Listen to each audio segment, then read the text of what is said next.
نحمدہ ونصلی علی رسولہ الکریم اما بعد فاعوذ باللہ من الشیطان الرجیم بسم اللہ الرحمن الرحیم۔ روشنی سب کے لیے میرے چینل میں آپ کو خوش آمدید۔ عزیزان گرامی، بہت خوبصورت باتیں، بہت ہی پیاری باتیں، دل کو چھو دینے والی باتیں اس وقت میں آپ کے ساتھ شیئر کر رہی ہوں، اپنے دل کی باتیں شیئر کر رہی ہوں۔ پیارے آقا محمد کائنات صلی اللہ علیہ وآلہ وسلم، میرے آقا تاجدار کائنات رحمت العالمین، ابھی تو وہ دنیا میں تشریف بھی نہیں لائے تھے، ان سے کی پیدائش تھی 1000 سال پہلے کی باتیں میں آپ سے شیئر کر رہی ہوں۔ طبہ خمیری، یمن کا بادشاہ۔ عزیزان گرامی، جب وہ مدینہ میں جانے لگا اور راستے میں جوش کے ساتھ 12,000 علماء اور طبیب ساتھ آئے تھے، انہوں نے وہاں کی کنکریوں اور پتھروں سے جو خوشبو محسوس کی، انہوں نے کہا طبہ خمیری، یہ وہی جگہ ہے جہاں رحمت العالمین تاجدار ختم نبوت میرے آقا محمد مصطفیٰ صلی اللہ علیہ وسلم تشریف لائیں گے۔ یہ آخری پیغمبر ہوں گے، اس کے بعد کوئی نبی نہیں آئے گا، اور یہی ان کی اس وقت جگہ ہے جہاں پہ وہ آرام فرمائیں گے، اور مکہ سے ادھر ہجرت کر کے تشریف لائیں گے، کیونکہ انہوں نے توریت، زبور، انجیل کا بہت زیادہ مطالعہ کیا ہوا تھا، بہت عالم تھے ان سب کتابوں کے، اور بہت کچھ جانتے تھے۔ چنانچہ انہوں نے طبہ خمیری سے کہا کہ اے طبہ خمیری، ہمیں تم یہاں رہنے کی اجازت دے دو۔ طبہ خمیری کیونکہ اس وقت مسلمان نہیں تھا، ایک کافر تھا، اس کا کوئی دین نہیں تھا، کوئی مذہب نہیں تھا، چنانچہ اس نے کہا ٹھیک ہے۔ چنانچہ ان کا قافلہ بڑھتے بڑھتے جب چلا گیا، مدینہ کے بالکل حدود میں پہنچا، اور وہاں پہ اس نے اپنے خیمے گاڑ لیے، اور وہاں کے لوگوں کو کہنے لگا کہ میرا دل چاہتا ہے کہ میں یہاں کے تمام میرے ساتھ جو علماء ہیں ان سب کو مکان بنا کے دوں۔ عزیزان گرامی میں اس نے تمام کے تمام علماء، جو کہ اس کو 400 عالم دین اس کے ساتھ تھے، جو توریت، زبور اور انجیل کے عالم دین تھے، ان 400 علماء کو اس نے بے حد خوبصورت شاندار گھر بنوائے، اور ان 400 علماء کو کہا کہ تم لوگ یہیں ٹھہرو۔ اس کے بعد اس نے کاتب کو بلایا اور اس نے کہا ایک خط لکھو، بہت بھاری قسم کا اس نے خط لکھوایا۔ اس نے اللہ کے پیارے نبی محمد مصطفیٰ صلی اللہ علیہ وسلم کے نام خط لکھا، اور لکھا کہ میں یمن کا بادشاہ طبہ خمیری ہوں، میں نے یہاں مدینہ میں جب آیا اور آپ کے یہاں کے تمام پتھروں اور کنکریوں سے جو آپ کی خوشبو مجھے محسوس ہوئی ہے، میرا دل تو چاہ رہا ہے کہ میں بھی یہاں پہ رہ لوں، لیکن مجھے نہیں علم کہ میری کتنی زندگی ہے، لیکن میں اپنے عالموں کو یہاں چھوڑ کر جا رہا ہوں، اور یہ خط میں آپ کے حضور پیش کر رہا ہوں، اور ان کو نصیحت کر کے جاؤں گا، وصیت کر کے جاؤں گا کہ یہ اپنے تمام نسلوں کو یہ خط پہنچاتے پہنچاتے پہنچاتے پہنچاتے آپ تک پہنچ جائے۔ عزیزان گرامی، اس نے تمام کا تمام اس میں واقعہ بھی لکھا، اور یہ کہا کہ مجھ سے بہت بڑی غلطی ہوئی تھی، لیکن میں اب آپ کی نبوت پہ ابھی سے ہی ایمان لے آیا، اگرچہ میں نے آپ کو نہیں دیکھا، میں آپ کے پیغمبر ہونے کی ابھی سے ہی گواہی دیتا ہوں۔ عزیزان گرامی، یہ بات اس نے بہت دل سے اور رو رو کے کاتب سے لکھوائی، اور ساتھ ہی کہا کہ میری ایک آپ سے درخواست ہے، اے پیغمبر زمان، اے آخری نبی، آپ سے ایک ہی درخواست ہے کہ جب اللہ کے حضور کل میں حاضر ہوں تو آپ میری ضرور سفارش کیجیے گا، میرے تمام کے تمام سابقہ گناہوں کو معاف کر دیں۔ میں آپ کی نبوت پہ ایمان لے آیا ہوں، مجھے نہیں پتا کہ میری زندگی ہے، اتنی زندگی وفا کرے گی کہ نہیں کرے گی۔ چنانچہ اس نے تمام کی تمام ایک خط بہت اچھے طریقے سے انہیں لکھا اور اس کو پیک کروا دیا، اور اس پہ اپنی مہر ثبت کر دی۔ عزیزان گرامی، اس کے بعد اس نے ایک جو وہاں کے سب سے بڑے جو عالم تھے ان کو کہا کہ یہ خط میں آپ کے حوالے کر رہا ہوں، آپ نے اپنی اولاد کو وصیت کر کے جانا ہے کہ وہ اسی طرح آگے سے اپنی اولادوں کو پہنچاتا چلا جائے، یہاں تک کہ آخری پیغمبر کا جب ظہور ہو جائے اور ان تک یہ خط پہنچ جائے۔ اور اپنے عالموں کو کہا کہ اگر تمہاری زندگی میں وہ پیغمبر میرے آقا تاجدار کائنات تشریف لائے تو آپ نے ان کی نبوت پہ ایمان لے کر آنا ہے۔ چنانچہ وہ یہاں سب لوگوں کو یہ بات سمجھا کے کچھ دن رہ کے، اور بہت دل کے ساتھ اس نے مدینہ والوں کی خدمت کی، ان کو بہت سے تحفے تحائف دے کے بھیجا۔ عزیزان گرامی، اس کے بعد طبا خمیری وہاں سے اپنے قافلے کے ساتھ اپنے ملک روانہ ہو گیا۔ عزیزان گرامی، اب یہ خط وہاں کے بہت بڑے عالم دین کو دیا گیا تھا، وہ اس رہائش تھی اس کی۔ جب میرے آقا تاجدار کائنات مکہ سے مدینہ کی طرف ہجرت کر کے جب چلے ہیں، تمام کے تمام مدینہ کے لوگ، چاروں طرف گلیاں سجائی ہوئی ہیں، بچیاں کھڑی ہیں، ڈف بجا رہی ہیں، اور ہر طرف طلع البدر علینا، طلع البدر علینا کی آوازیں آ رہی ہیں خوشیوں کے ساتھ۔ میرے آقا تاجدار کائنات اونٹنی پر سوار، ان کی اونٹنی آگے چلتی جا رہی، اور ہر کوئی کہہ رہا ہے، ہر کوئی چاہ رہا ہے کہ آپ ہمارے گھر تشریف لائیں، آپ ہمارے گھر رہیں، لیکن میرے آقا تاجدار کائنات نے فرمایا کہ میری اونٹنی جہاں رکے گی، جہاں اس کو اللہ کا حکم ہوگا، اور جس جگہ وہ رکے گی میں اسی جگہ تشریف رکھوں، وہی میری رہائش کا ہوگی۔ اللہ کے حکم سے وہ اونٹنی چلتے چلتے حضرت ابو ہریرہ رضی اللہ تعالیٰ عنہ کے دروازے پہ آ کے رک گئی۔ حضرت ابو ہریرہ کے جب دروازے پہ رکی، تمام لوگوں کو پتہ چل گیا کہ اونٹنی نے تو اس جگہ پہ سکونت اختیار کی، اس جگہ اس نے رہائش لی۔ چنانچہ میرے آقا تاجدار کائنات اونٹنی سے جب اترے، اور حضرت ابو ہریرہ کی تو خوشی کا سوال ہی پیدا نہیں ہو رہا تھا، چنانچہ وہ آپ کو لے کر جب اپنے گھر تشریف لے کر گئے، اور میرے آقا تاجدار کائنات جو غیب کا علم بھی جانتے، جن کے ہاتھوں میں مبارک میں تجوریوں کے خزانوں کی چابیاں بھی ہیں،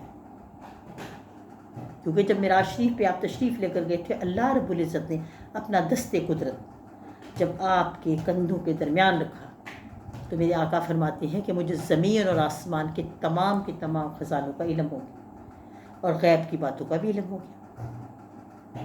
عزیزان گرامی، جب آپ وہاں پہ تشریف لائے تو آپ نے حضرت ابو ہریرہ سے فرمایا، ابو ہریرہ، ابو لیلہ کو تو بلاؤ۔ ابو لیلہ حضرت ابو ہریرہ کے خاص غلاموں میں سے غلام تھے، اور ابو لیلہ وہ شخص تھے جو کہ نسل در نسل اس خط لے کر آ رہے تھے۔ وہ تو عالم دین دنیا سے جا چکے تھے، اس کے بعد ان کی نسلوں میں چلتے چلتے ابو لیلہ کے پاس یہ خط آیا تھا، اور ابو لیلہ سے حضرت ابو ہریرہ کے پاس، اور یہ وہی مکان تھا، یہ وہی گھر تھا جس عالم دین کو بنا کر دیا گیا تھا طبا خمیری نے، اس میں حضرت ابو ہریرہ رضی اللہ تعالیٰ عنہ رہائش پذیر تھے، یہ ان کا گھر تھا۔ حضرت ابو ہریرہ بہت حیران ہوئے، کہنے لگے میرے آقا آپ کو کیسے پتا؟ میرے آقا مسکرا دیے، کہنے فرمایا ابو لیلہ وہ خط لے کر آؤ جو طبا خمیری نے لکھا ہے۔ چنانچہ وہ خط آپ کے آگے پیش کیا گیا، آپ نے وہ خط پڑھا، اور آپ نے فرمایا کہ اے لوگوں گواہ رہنا، اس کی جو بات ہے وہ پوری ہو گئی ہے، اللہ کے حکم سے یہ مسلمان ہو کے ہی مرا ہے، اگرچہ اس نے اس وقت میرا دین نہیں دیکھا، مجھے نہیں دیکھا، لیکن تم لوگ گواہ رہنا کہ یہ مسلمان ہو کے ہی مرا ہے۔ عزیزان گرامی، یہ اتنا خوبصورت واقعہ جب بھی پڑھتی ہوں بڑا دل خوش ہوتا ہے، بڑا دل سکون میں آتا ہے کہ میرے آقا تاجدار کائنات، کیا بات ہے۔ اسی طرح ایک اور واقعہ آپ سے شیئر کرتی ہوں۔ ایک عورت اپنا قبیلہ چھوڑ کر آئی، بڑے دور دراز علاقے سے، بڑی مالدار تھی، بڑی اثر و رسوخ والی تھی، چنانچہ وہ اپنے ایک بیٹے کو ساتھ لے کر آئی، اس کا بیٹا 10-15 سال کا تھا۔ اس نے اپنا گھر، اپنا شوہر، اپنے تمام سسرال، تمام ماں باپ، بہن بھائی چھوڑے، اور میرے آقا تاجدار کائنات کی خدمت میں آئی، اور فرمانے لگی اے آقا میں اپنا سب کچھ چھوڑ کر آ گئی آپ کے لیے، آپ کے دین کے لیے، اللہ کے لیے، چنانچہ مجھے قبول کر دیں، میرے بیٹے کو تعلیم کا کام دے دیں، اور مجھے نوکری دے دیں حضرت بی بی فاطمہ الزہرا علیہ السلام کے گھر کی، میں ان کی نوکری کیا کروں گی، اور یہی نہ ہو، اور میرے بیٹے کو پڑھائی کی طرف لگا دیں، دین کا علم سکھا، میں سب کچھ چھوڑ کر آپ کے پاس آ گئی۔ عزیزان گرامی، بہت دلیر عورت تھی، چنانچہ اس نے میرے آقا تاجدار کائنات کے پاس اپنا بیٹا چھوڑ دیا۔ اب ان کا بیٹا بہت ذہین، بے حد خوبصورت، نہایت ہی نیک، بہت اچھا، پڑھائی میں بہت زیادہ دل، چنانچہ آپ نے اس کو جو صحابہ کے بچے پڑھتے تھے ان کے پاس بٹھا دیا، بچہ بڑا نیک تھا، بڑا ذہین تھا اور اس نے پڑھنا شروع کیا۔ چنانچہ نیک آدمی بچہ تھا، بہت زیادہ ہوشیار تھا، پڑھائی میں بہت تیز تھا، اور سب سے بڑی بات یہ خوش اخلاق تھا، خوبصورت بھی بڑا تھا۔ کافی عرصہ گزر گیا، بہت شوق سے تعلیم حاصل کر رہا تھا۔ یہ حضرت انس بن رضی اللہ تعالیٰ عنہ سے روایت ہے، مسلم بخاری کی حدیث ہے، یہ بتا رہی ہوں کہ ایک دن وہ لڑکا بیٹا پڑھ رہا تھا، پڑھتے پڑھتے اچانک اس کی طبیعت خراب ہوئی۔ حضرت انس فرماتے ہیں کہ سب لوگوں نے دیکھا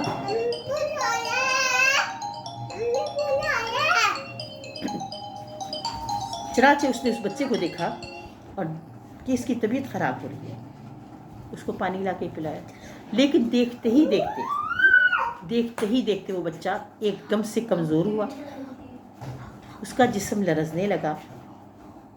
کچھ منٹوں میں اس بچے کی روح فنا ہو گئی۔ جب اس کی روح پرواز کر گئی، تمام کے تمام جو وہاں پہ شاگرد بیٹھے تھے، جو پڑھ رہے تھے، وہ بڑے پریشان ہو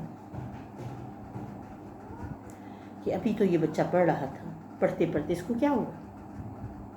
جوان لڑکا تھا۔ چنانچہ میرے آقا تاجدار کائنات کو بلایا گیا، میرے تاجدار کائنات آئے، دیکھا تو واقعی بچے کی روح پرواز کر چکی تھی۔ آپ نے اس کے سر پہ ہاتھ پھیرا اور آپ کی آنکھوں میں آنسو آ گئے۔ تمام کے تمام صحابی جو موجود تھے وہ بھی رونے لگ گئے۔ لیکن ایک عجیب سا ماجرا ہوا۔ پہلے میرے آقا فرمانے لگے، انس اس کے کفن کی، اس کی تجہیز و تکفین کی تیاری کرو۔ لیکن کچھ لمحوں کے بعد ہی آپ کے آنسو بھی خشک ہو گئے اور چہرے پہ ایک خوبصورت سی مسکراہٹ بھی آ گئی۔ کہنے لگے نہیں، نہ اس کو غسل کی ابھی تیاری کرو، نہ اس کو دفن کرنے کی تیاری کرو، بلکہ اس کی ماں کو بلاؤ۔ تمام صحابہ بڑے پریشان ہوئے، لیکن چونکہ میرے آقا کا حکم تھا، اس کی والدہ کو بلایا گیا۔ جب اس کی ماں آئی اور اس نے دیکھا کہ اس کا بچہ، جوان بچہ، مر گیا، اس نے اپنے بیٹے کا پہلے منہ چوما، پیر چومے۔ پہلے تو وہ زور سے روئی، چیخ مار کے روئی، اس کے بعد اس نے اپنے آنسو صاف کر لیے، اس نے آسمان کی طرف اپنا چہرہ مبارک کیا اور کہنے لگی، اے اللہ، میں تو سب کچھ چھوڑ کر آ گئی تھی تیرے دین کے لیے، اے اللہ یہ میرے ساتھ کیا کیا؟ اے اللہ یہ میرے بچے کے ساتھ کیا کیا؟ مجھے اس کے مرنے کا دکھ نہیں ہے، مجھے اس کی دنیا سے جانے کا دکھ نہیں ہے، لیکن مجھے یہ دکھ ہے کہ میرے کافر رشتہ دار، میرے بہن بھائی، میرے ماں باپ کیا کہیں گے کہ جس دین کے لیے تو گئی تھی، اس دین نے تو تیرا ہی بیٹا کھا لیا۔ اے اللہ مجھے اس کے مرنے کا دکھ نہیں ہے، دکھ اس بات کا ہے کہ کیا کہیں گے میرے۔ اس نے جب اللہ کے آگے ایسی فریاد کی، اس کی آواز اور اس کی باتوں سے، اس کی دردناک آواز سے تمام صحابی رونے لگے، تمام صحابی، لیکن اس عورت کی صدائیں بلند ہوتی چلی۔ اس عورت نے صرف اللہ کے آگے جب یہ پکار شروع کی، حضرت ابو ہریرہ رضی اللہ تعالیٰ عنہ، حضرت انس رضی اللہ تعالیٰ عنہ فرماتے کہ ہم نے مدینے میں اس دن ایک عجیب منظر دیکھا جو آج سے پہلے کبھی نہ ہوا تھا۔ اس عورت کی صدا، اس عورت کی آواز، اس عورت کی دعا میں اتنی تاثیر تھی کہ اللہ کے حکم سے وہ لڑکا کلمہ پڑھتا ہوا ایک دم سے اٹھ کے بیٹھ گیا۔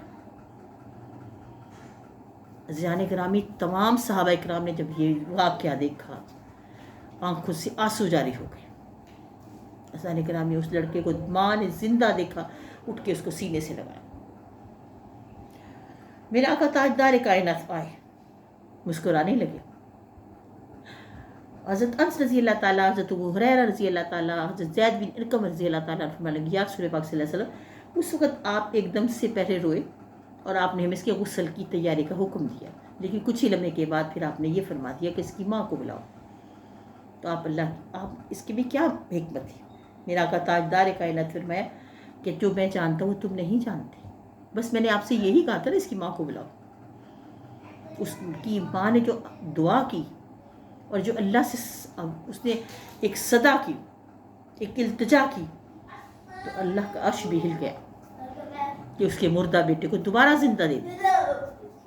عزیزان گرامی، اس لڑکی کو اللہ رب العزت نے اتنی زندگی دی کہ میرے آقا تاجدار کائنات کی جس وقت وصال کا ٹائم ہے تب بھی وہ زندہ تھا، حضرت ابو بکر صدیق کے زمانے میں بھی زندہ رہا، حضرت عمر فاروق کے زمانے میں بھی زندہ رہا، حضرت عثمان غنی کے زمانے میں بھی زندہ رہا، یہاں تک کہ حضرت علی کے زمانے میں بھی زندہ رہا۔ اور اس دوران اس کی والدہ کی وفات ہوئی، اس نے اپنی والدہ کو پھر خود اپنے ہاتھوں سے لحد میں اتارا۔ اس کی اللہ رب العزت اتنی عمر تھی۔ یہ تمام کا تمام واقعہ پورے مدینے میں اس بات کا شور پڑ گیا۔ عزیزان گرامی، یہ میرے آقا تاجدار کائنات رحمت العالمین کی دعاؤں کا تو تھا۔ اس طرح کی بہت ساری باتیں ہیں جسے بڑا دل چاہتا ہے آپ سے شیئر کروں، پھر بات وہی ہوتی ہے، ویڈیو لمبی ہو جاتی ہے۔ انشاءاللہ نئی ویڈیو میں آپ کے ساتھ پھر حاضر ہوں گی۔ چلتے چلتے پھر آپ سے کہوں گی پلیز میرے چینل کو ضرور سبسکرائب کیجئے اور کمنٹس ضرور لکھیں۔ آپ کے کمنٹس کی، خوبصورت کمنٹس کی بڑی ضرورت ہے، بڑا اچھا لگتا ہے۔